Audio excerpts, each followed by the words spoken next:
Siempre me habían gustado las ciencias. Aspiraba a conocer cómo funcionaba el mundo a través de los métodos más modernos e incluso avanzarme al tiempo presente para conseguir conocer y controlar el universo. En pleno siglo XVIII, aprovecharía el empuje para el progreso que había conseguido mi familia, una de las más ricas de la zona y de las nuevas corrientes intelectuales que mostraban mi destino. Por eso llegué a París y desarrollé mis estudios en medicina y en ciencias naturales. Poco esperaba que el destino me llevara por caminos tan diferentes a los que soñaba de pequeño y que acabara siendo criminólogo. La sala del juzgado era sobria y oscura. El protocolo rígido y los semblantes fríos y distantes. En el banquillo de los acusados se sentaba un poco sorprendida la señora Delouvre, viuda de Monsieur Charles Delouvre, insigne empresario y personaje dado a los excesos etílicos y de otra índole, bien sabido por todos, fallecido en un incendio en su casa unas semanas atrás. Fiscal y abogado fueron preguntando a la viuda que, compungida, lloraba sonoramente la desgracia que suponía la pérdida de su querido marido. Poco parecía importarle ser la heredera de un pequeño pero suculento imperio de negocios florecientes en el barrio más acaudalado de la capital. El juez consultó sus apuntes e hizo una señal al fiscal que me llamó a declarar. Monsieur Orfila, como profesor de la Universidad de la Sorbona de París, usted es un gran conocedor del funcionamiento de la ciencia, así como de la propiedad de las plantas. ¿Es así? En efecto. En respuesta a la autoridad de la Municipalidad de París y del Reino de Francia, fue usted llamado a investigar las causas del incendio en el que falleció Monsieur Delouvre. ¿Podría confirmar si este fue drogado intencionadamente para arrebatarle la vida? Puedo confirmar que fue gravemente alcoholizado, pero dudo que no tuviera intención de estar en este estado. En la sala hubo quien se enojó y otra parte que no pudo contener la risa.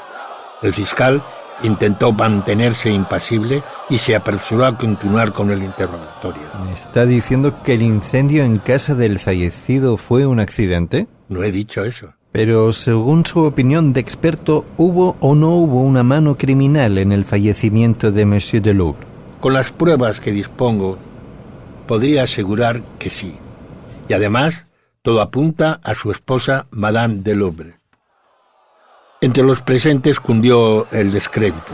La viuda, que lloraba unos minutos antes por la pérdida de su marido, ahora se desesperaba alzando los brazos al cielo y gritando para luego caer aparentemente inconsciente, desvanecida en los brazos del alguacil.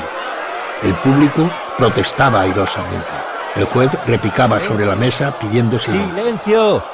¡Silencio! Al final, los gritos del juez, amenazando, consiguieron el silencio que necesitaba para seguir. El juez imprimió una advertencia severa sobre mi persona con un gesto del entrecejo y me pidió que hablara. La autopsia de Monsieur Delouvre demostró que había comido una gran cantidad de legumbres, algo impropio para alguien que sabe que es propenso a las flatulencias. En su testimonio, Madame Delouvre explicó que había servido la cena a su marido. Ella debía saberlo. Sí, interrumpió el fiscal. Pero también ha dicho que le ofreció aguardiente de casis, que elimina esos efectos adversos de cualquier cena opípara. Analicé el contenido de lo que bebió el sujeto de estudio y no era aguardiente de casis. Se trataba de un licor de mucha más graduación y que, al no tener en su composición elementos que neutralicen la reacción ácida de los jugos gástricos, en lugar de apaciguar las ventosidades, como quizás pretendía, tuvo un efecto justo contrario. ¿Y no se habría dado cuenta, Monsieur Delouvre, que bebía un alcohol equivocado? Si ya estaba bajo los efectos del alcohol, podrían haberle dado alguna agua de bidet para beber y lo tomaría por lo que se le dijera. Algunas risas estallaron en el fondo de la sala, mientras el semblante de la viuda, que había recobrado la conciencia, empalidecía en silencio. El fiscal siguió interrogando. Que el sujeto hubiera bebido más de la cuenta no justifica que se incendiara su casa. En ese momento, y según el testimonio de su mujer, ardía la chimenea en la sala. ¿Qué le indica a usted que no fue un incendio fortuito? No puedo hacer conjeturas respecto a si la lumbre del hogar desprendió una chispa hacia la alfombra o de si el sujeto, en su torpeza, iniciara el desastre sin premeditación. ¿Entonces exculpa a Madame de Louvre? En mi opinión, sigue siendo la principal sospechosa. De nuevo se agitaba el gentío de los bancos. Murmuraban y se quejaban. Pedían explicaciones y se ponían nerviosos frente a mis afirmaciones. El fiscal también pedía respuestas. Explíquese, por Dios. Verá, en mi análisis, jirones de ropa que pude recuperar del sujeto habían sido bañados en una solución aceitosa. Eso no cuadra con el testimonio de la cena que le sirvió la viuda. El único testigo que tenemos y que estuvo en la casa en todo momento, aunque argumente que no se encontraba en la misma sala en el momento del inicio del incendio, es ella.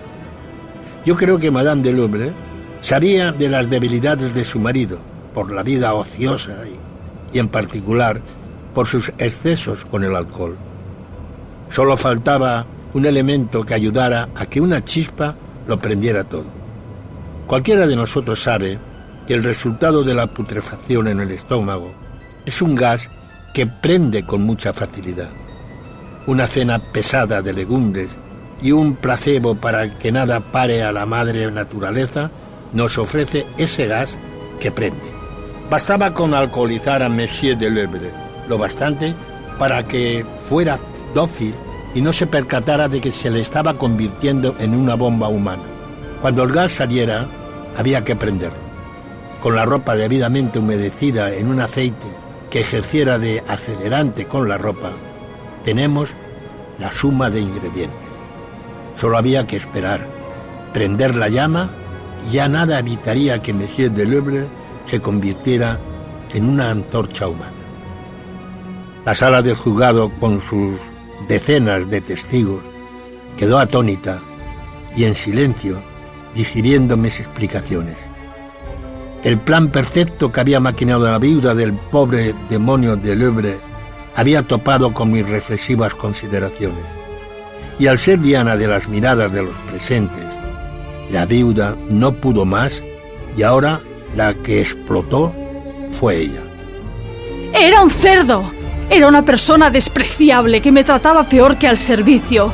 Iba todo el día borracho y cada día que pasaba era peor. Le hice un favor. Tuvo lo que se merecía. Ustedes no lo entienden. No había nadie en París que le tuviera ya un respeto, ni por él y aún menos por mí. Le hice un favor.